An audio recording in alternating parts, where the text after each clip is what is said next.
Alright, this is chapter 21 of Twilight. We're getting near the end.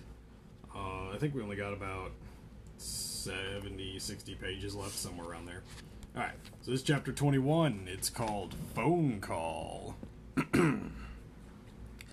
I could feel it was too early again when I woke, and I knew I was getting the schedule of my days and nights slowly reversed. I lay in my bed and listened to the quiet voices of Alice and Jasper in the other room. That they were loud enough for me to hear it all was very strange. I rolled to my feet, touched the floor, and then staggered to the living room. The clock on the TV said it was just after 2 in the morning.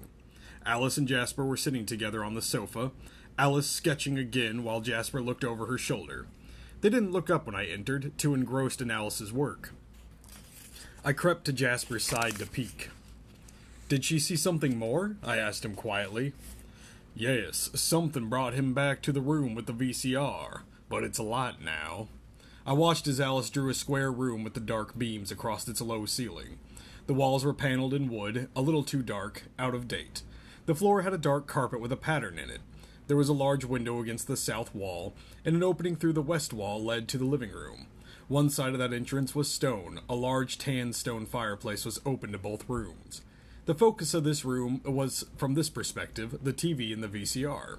Balanced on a too small wooden stand were the southwest corner of the room. An aged sectional sofa curved around in front of the TV. A round coffee table in front of it. This is obnoxious.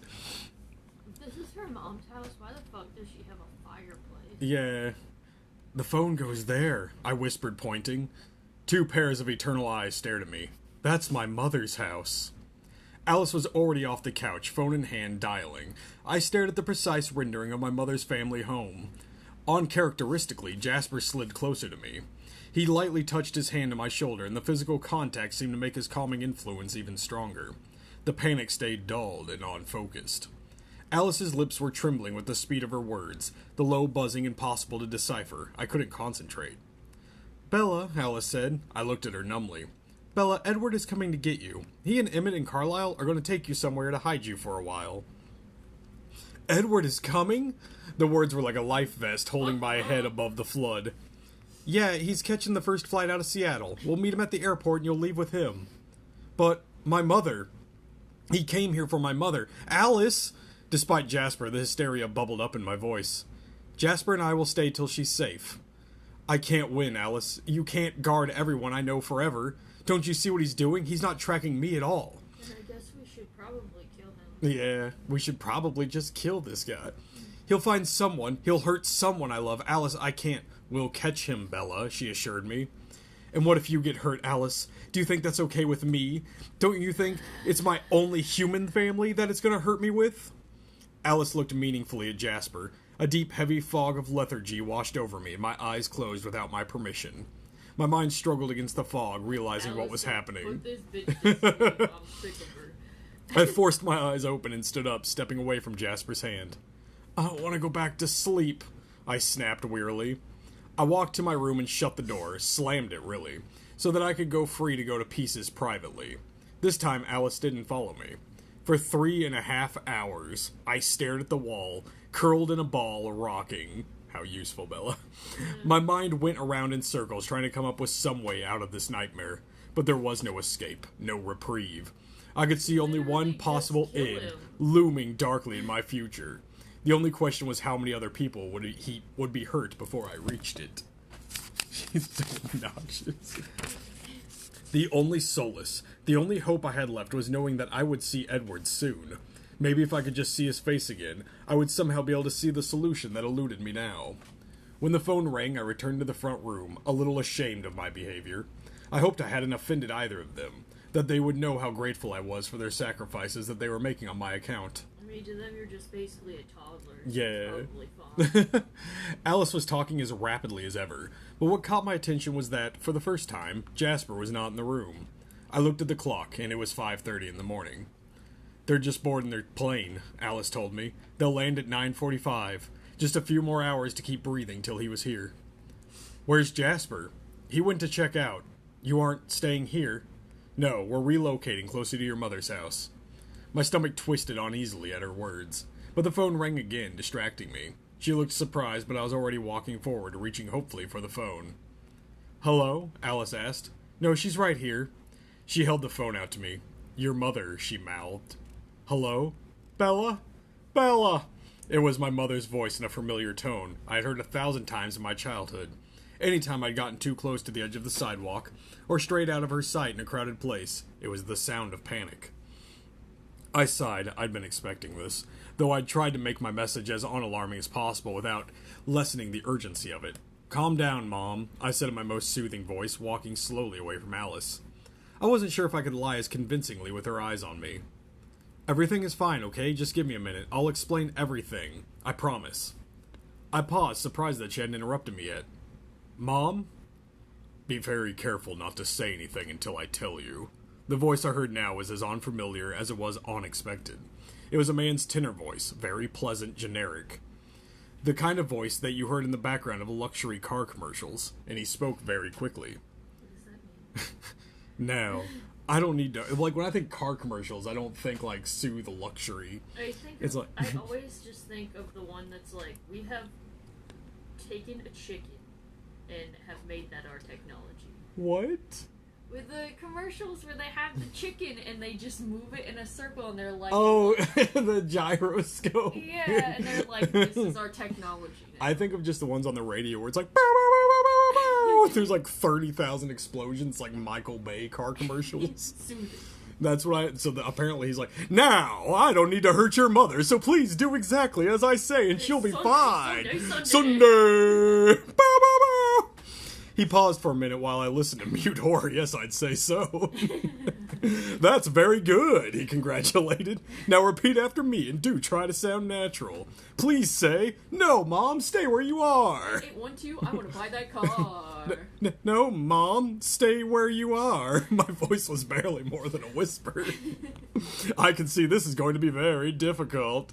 The voice was amused, light, and friendly. "Why don't you walk into another room so your face doesn't ruin everything? There's no reason for your mother to suffer. As you're walking, say, 'Please, Mom, listen to me.' Say it now." "Mom, please listen to me." My voice pleaded. It's so much more unhinged. "Mom, please listen to me."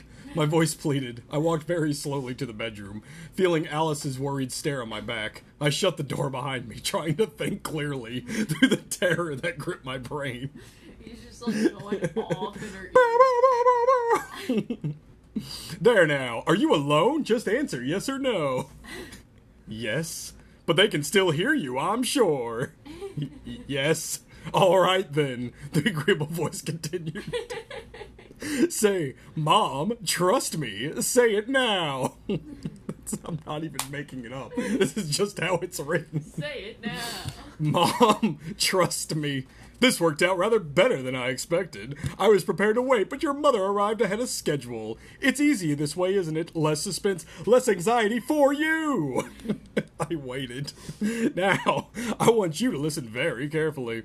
I'm going to need you to get away from your friends. Do you think you could do that? Answer yes or no now." "No, I'm sorry to hear that." It's the same energy as happy birthday. "I'm very sorry to hear that. I was hoping you would be a little more creative. Do you think you could get away from them if your mother's life depended on it? Answer yes or no now." Somehow, there had to be a way. I remembered that we were going to the airport, Sky Harbor International Airport. It was crowding, confusing. It was very wide and laid out.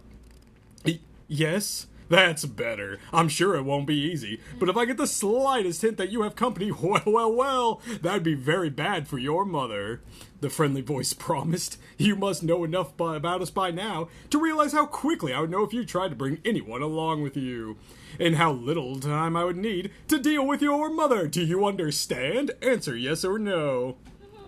"Yes." My voice broke. "Very good, Bella. Now this is what you have to do. I want you to go to your mother's house. Next to the phone, there'll be a number. Call it, and I'll tell you where to go from there." I already knew where I would go, and where this could end, but I would follow his instructions exactly. "Bella, are you listening? Can you do that? Answer yes or no." "Yes. Before noon. Please, Bella, I haven't got all day." Where's Phil? I asked tersely. Cars are selling like hotcakes. Ahaha! Be careful now, Bella. Wait until I ask you to speak, please. I waited. It's important now that you don't make your friends suspicious when you go back. Tell them that your mother called and that you talked her out of coming home for the time being. Now, Bella, repeat after me. Thank you, Mom. Say it now. Thank you, Mom. The tears were coming. I tried to fight them back. Say, I love you, Mom, and I'll see you soon. Say it now. I love you, Mom. My voice was thick.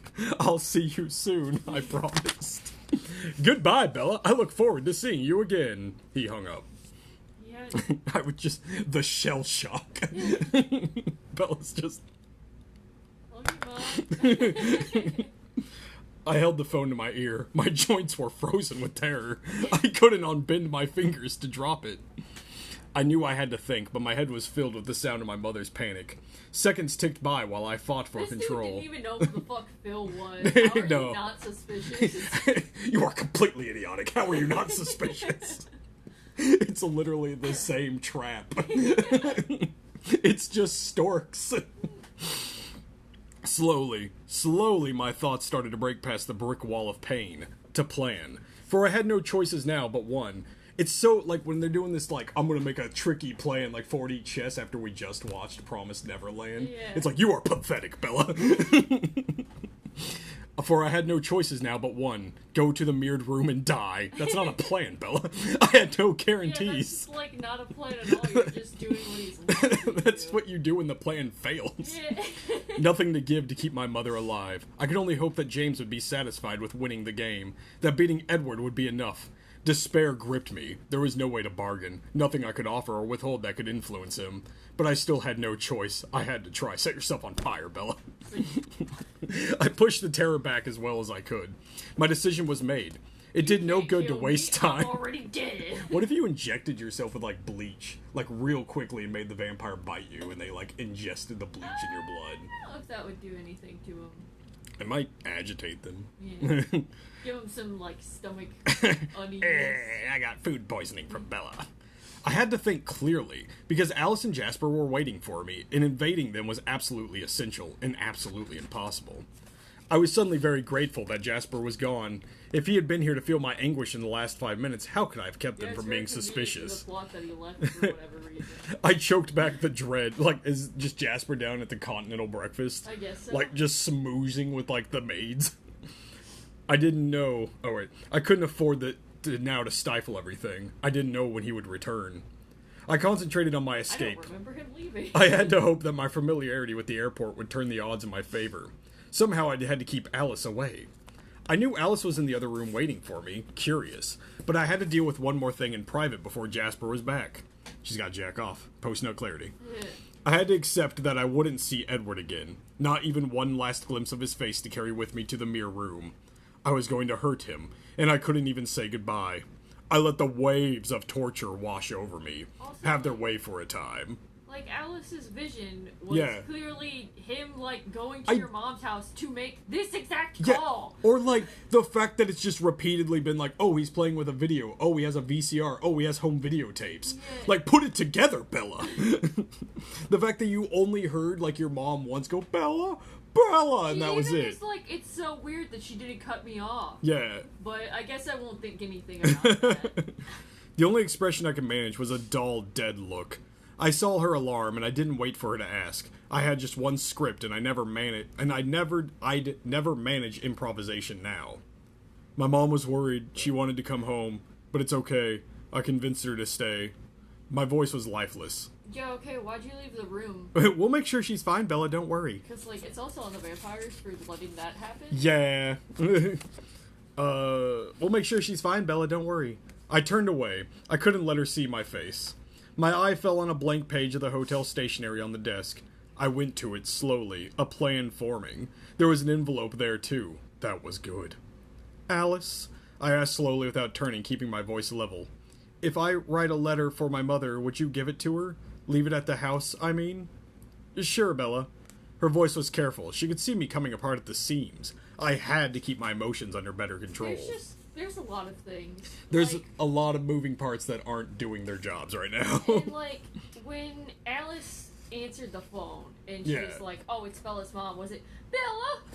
Yeah! Or was she just like, hey, Bella, I think one of your friends is playing a prank on you. I don't know who this is. Yeah, and like, well, that wasn't weird, and you're telling me, like, I can hear people's fucking conversations, and I do not have supersonic vampire hearing. Especially in a hotel room. Yeah. Where'd you even And go? I'm Hotel like, rooms don't normally have, like, separated rooms like that. Yeah, and like the fucking land phone is gonna be that quiet that they can't hear his voice. And like, leave the room, Bella. Especially when he's screaming like a auto dealer.